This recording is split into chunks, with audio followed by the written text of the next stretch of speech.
What the Moon Brings by H.P. Lovecraft.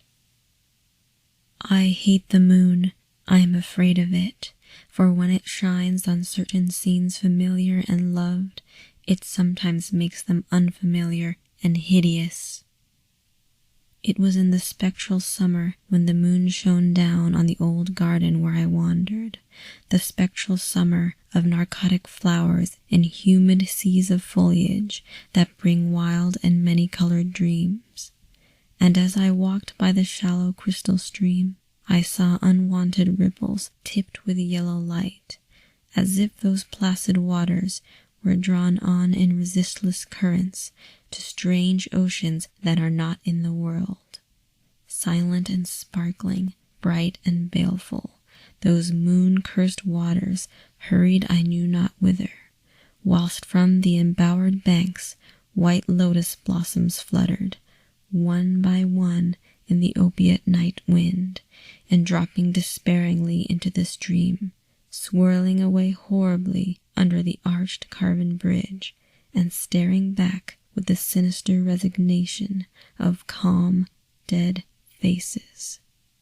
And as I ran along the shore, crushing sleeping flowers with heedless feet, and maddened ever by the fear of unknown things and the lure of the dead faces, I saw that the garden had no end under that moon.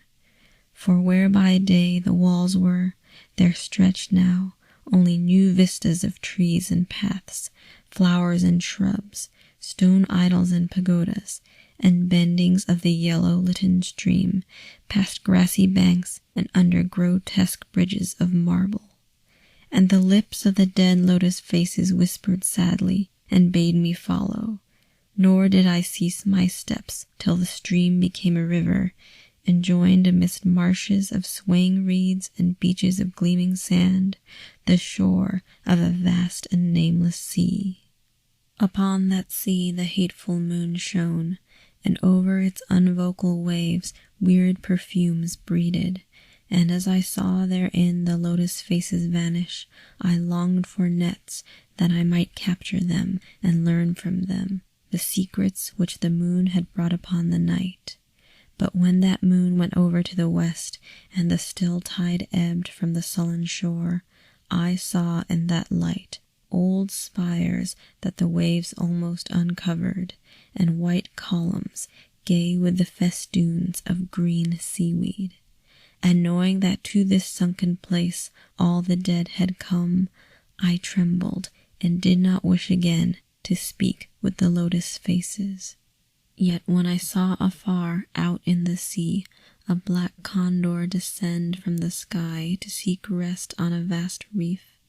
I would fain have questioned him and asked him of those whom I had known when they were alive. This I would have asked him had he not been so far away, but he was very far and could not be seen at all when he drew nigh that gigantic reef. So I watched the tide go out under that sinking moon, and saw gleaming the spires, the towers, and the roofs of that dead, dripping city. And as I watched, my nostrils tried to close against the perfume-conquering stench of the world's dead. For truly, in this unplaced and forgotten spot, had all the flesh of the churchyards gathered for puffy sea worms to gnaw and glut upon. Over these horrors the evil moon now hung very low, but the puffy worms of the sea need no moon to feed by. And as I watched the ripples that told of the writhing of worms beneath, I felt a new chill from afar, out whither the condor had flown, as if my flesh had caught a horror before my eyes had seen it. Nor had my flesh trembled without cause, for when I raised my eyes, I saw that the waters had ebbed very low, showing much of the vast reef whose rim I had seen before. And when I saw that the reef was but the black basalt crown of a shocking icon, whose monstrous forehead now shone in the dim moonlight, and whose vile hooves must paw the hellish ooze miles below,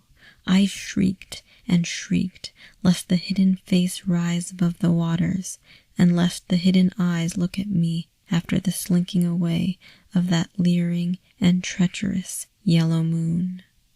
And to escape this relentless thing, I plunged gladly and unhesitantly into the stinking shallows, where amidst weedy walls and sunken streets, fat sea worms feast upon the world's dead.